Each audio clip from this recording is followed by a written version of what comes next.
ঢাকার অদূরে তেরমুখ, এটা হচ্ছে তেরমুখের ব্রিজ। এইদিকে হচ্ছে ফাঁকা জায়গা, আর এটা হচ্ছে সেই ঢাকায় ঢোকার একটি রাস্তা। তেরমুখের ব্রিজ বলে, তেরমুখ। খুব সুন্দর একটি ব্রিজ, দেখার মতো। এখানে বিভিন্ন লোকজন আসে, এখানে বিভিন্ন ট্রলার দ্বারা ব্রেক ব্রেক ব্রেক ট্রলার আসছে সবুরে। ওই যে বিভিন্ন পিকনিক স্পটের ট্রলার আসে।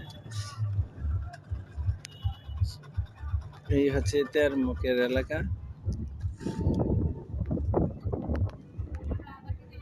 এখানে আবার ছোট একটা পার্ক, শিশু পার্কের মতো দেখাচ্ছে। নদীতে স্রোত আছে মোটামুটি। এটা একটা বড় একটা ব্রিজ। ওই যে আরেকটা পিকনিকের ট্রলার আসতেছে। বোল গেটের তাহলে ট্রলার গুলো এদিক দিয়ে যায় না, এদিক দিয়ে যায়, ওই দিক দিয়ে যায়, ওইদিকে না, ওই যে আপনার বোল গেটের